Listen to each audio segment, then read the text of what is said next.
Let me ask you something. Right now, today, if someone gave you 10 times more money than you currently have, would your life get better? Most people say yes immediately. But here is the truth that nobody talks about.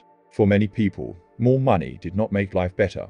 It made life more complicated, more stressful, more lonely, more empty, and they never saw it coming. Because money is one of the most powerful forces in human life. Not because it buys things, but because of what it does to your mind without you even noticing. It changes how you think. It changes how you see people. It changes what you value. And if you are not careful, it changes who you are. This is not a video against money. Money is important. Money gives freedom. Money gives comfort. Money can change your family's life forever. But today, I want to show you the side of money that nobody warns you about. The silent side. The dangerous side. The side that has destroyed relationships, stolen peace, and emptied lives that looked full from the outside. Because if you understand this early, if you see it clearly, before it is too late, you will use money in a way that builds your life instead of quietly ruining it. So stay with me, because what you are about to hear might be the most important conversation about money you have ever had. Let's start with something that happens to almost everyone, but almost nobody talks about. Before money changes your bank account, it changes your brain. Neuroscientists at the University of California have studied what happens to human thinking when wealth increases. And the results are alarming. As people accumulate more money, their brain actually begins to feel less empathy toward others. The neural pathways that help us connect with people to feel what they feel become less active. Not because rich people are bad, but because the brain adapts to a new reality.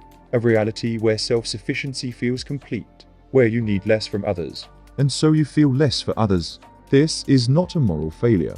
It is a biological shift. And it begins quietly, invisibly, long before you realize it is happening. In the beginning, when money is limited, your thinking is grounded. You appreciate small things. A good meal feels special. A kind word means something. A friend who shows up matters deeply. But as money grows, your reference point shifts. What was once a luxury becomes normal. What was once enough becomes less. And your mind, without asking your permission, begins to recalibrate. You start seeing the world through the lens of money. You measure people differently. You measure time differently. You measure success differently. And slowly, the things that cannot be measured, love, peace, meaning, loyalty, start to feel less real, less important, less urgent. This is where the blindness begins. Not in your eyes, in your thinking. And once your thinking changes, everything changes. Your decisions change. Your relationships change. Your identity changes. So the first thing you must protect before your bank account is your mind. Stay aware of how money is shifting your thinking.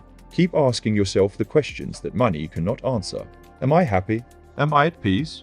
Am I becoming someone I respect? Because the moment you stop asking those questions, money has already started controlling you. Now, let's talk about something even more painful. The people you lose along the way. There is a study from Harvard University, one of the longest studies ever conducted on human happiness, that ran for over 80 years. It followed hundreds of people from youth to old age. And after all that time, after all that research, the conclusion was not about money. It was not about career. It was not about fame or success. The single greatest predictor of happiness and health in old age was the quality of a person's relationships. Not wealth, relationships. But here is what money does. It steals time. And relationships need time. They need presence. They need attention. They need you, not your gifts, not your money, not your success story. Just you. In the beginning, when life is simple, you give this freely. You call people. You sit with them. You listen. You show up. But as money grows and life gets busier, something changes. You tell yourself you are doing this for them. Working this hard. Sacrificing this time. It is all for the people you love. But the people you love do not need what your money can buy. They need what your time can give. And time, unlike money, cannot be earned back. Think about the father who worked every weekend to give his children a better life, and one day looked up to find his children were grown and he had missed it all. Think about the friendship that slowly faded because two people got busy. And then one day something happened and they realized they had become strangers. Money did not take those people away directly, but the chase for money did. Because when money becomes the mission, everything else becomes secondary. And secondary things, no matter how precious, eventually disappear. So do not wait until you have enough money to start living. Because enough never comes. And the people who matter most cannot wait forever. Here is something nobody prepares you for: the ego that comes with money. And this ego is dangerous because it does not feel like ego. It feels like confidence. It feels like standards. It feels like knowing your worth. But there is a line, and most people cross it without knowing. Research published in the journal Psychological Science found that higher levels of wealth are consistently linked to higher levels of narcissistic behavior. People with more money were more likely to interrupt others in conversation, more likely to believe their opinions were correct, more likely to feel entitled to special treatment. And here is the frightening part. They did not think of themselves as arrogant. They thought of themselves as successful. That is the mask ego wears when money is involved. It looks like confidence. It sounds like ambition.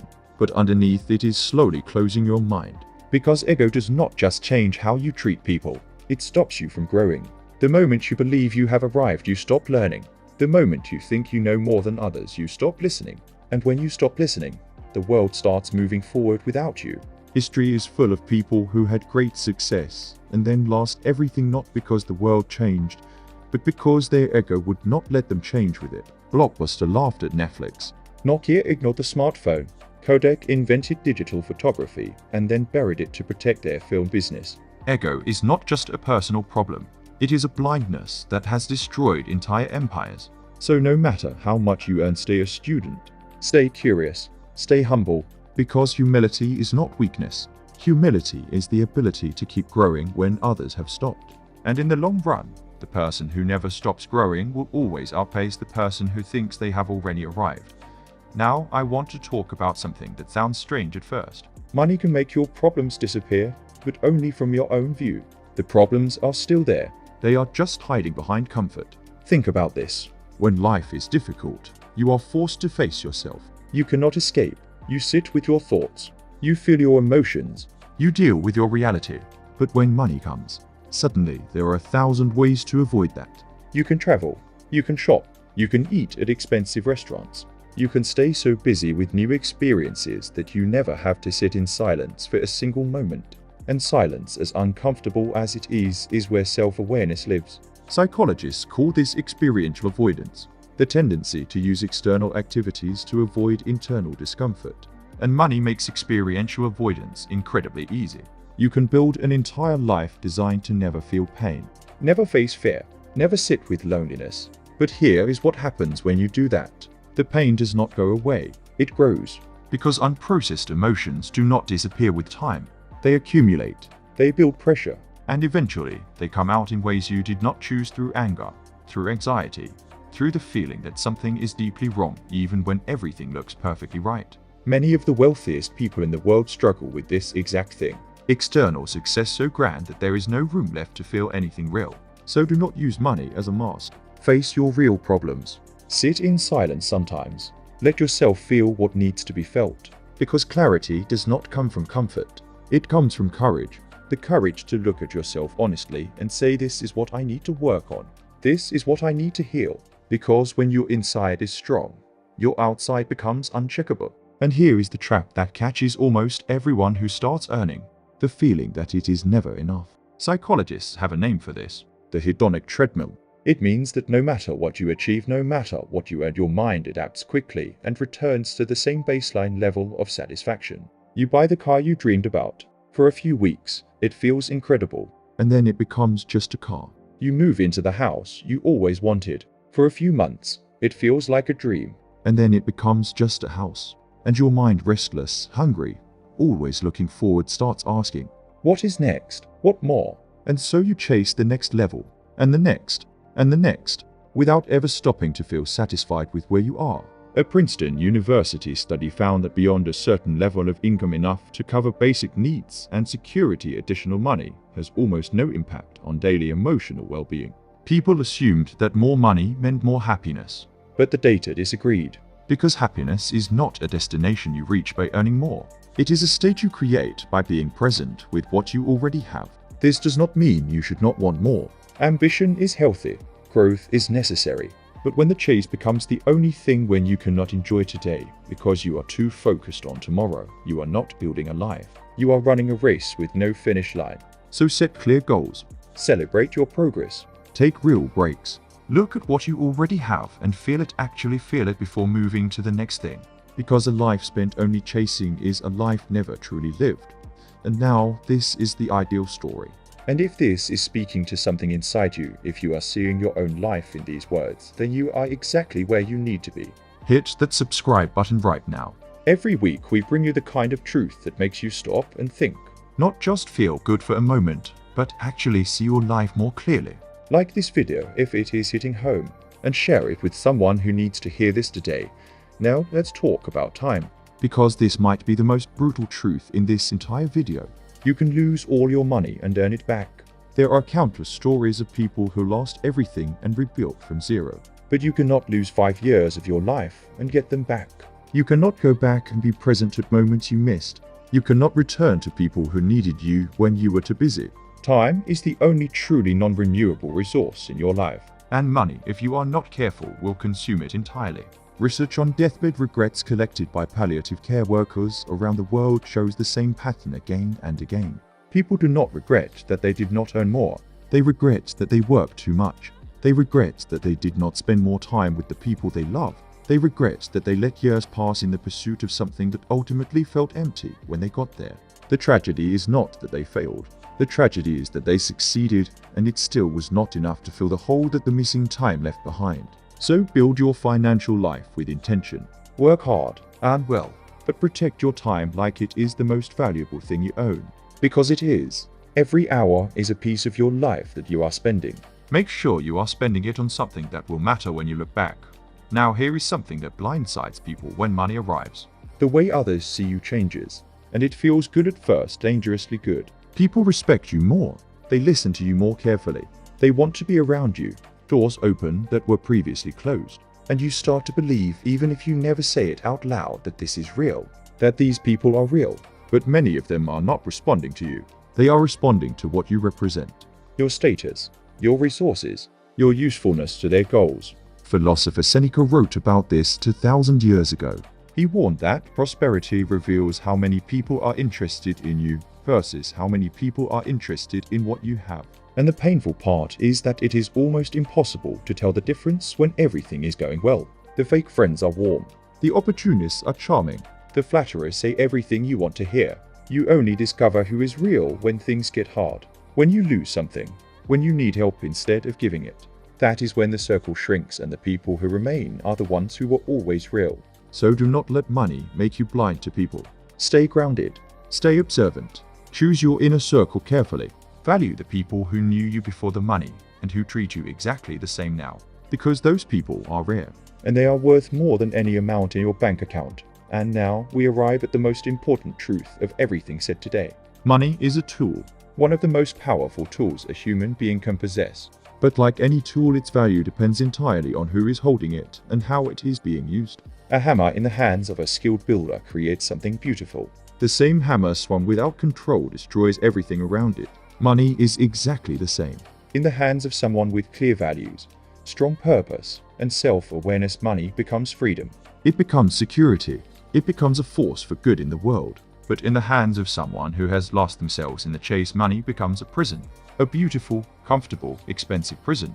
Where everything looks right from the outside and everything feels wrong from the inside. So the real question is never how much money do you have. The real question is who are you while you are earning it. Are you becoming more patient or more arrogant? Are you becoming more generous or more fearful? Are you becoming more connected or more isolated? Are you becoming more yourself, or are you slowly becoming someone your younger self would not recognize? Because success that costs you your identity is not success. It is a very expensive loss. Research from the University of Rochester found that people who pursued wealth as an end goal, rather than as a means to a meaningful life, consistently reported lower levels of well-being, more anxiety, and less life satisfaction, even after achieving what they set out to achieve. Because the human soul does not want money. It wants meaning. It wants connection. It wants to feel that life matters. And money, as powerful as it is, cannot provide any of those things on its own. Here is what you must do. Before you earn another dollar, know your values. Write them down if you have to. What kind of person do you want to be? What do you want to stand for? How do you want to treat people? What would you refuse to sacrifice no matter how much money is on the table? These answers are your anchor.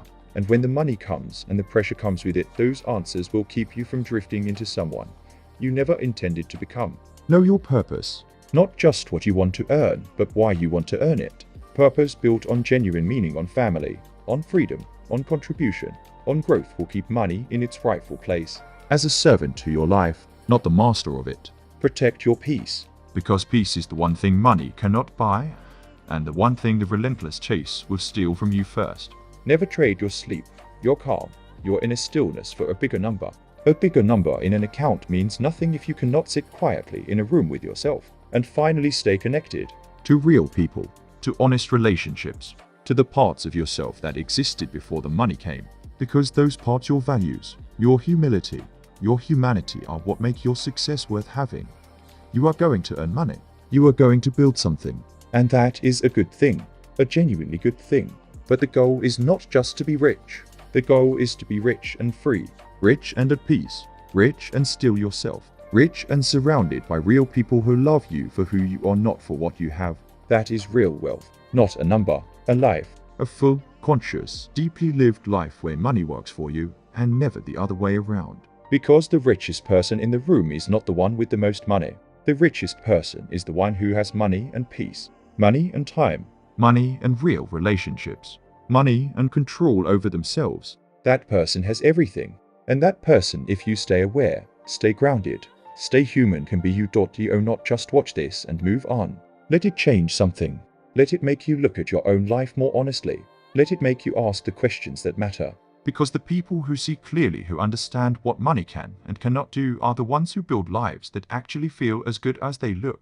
And that is what you deserve. Not just success on paper, real success. Inside and out. Thanks for watching.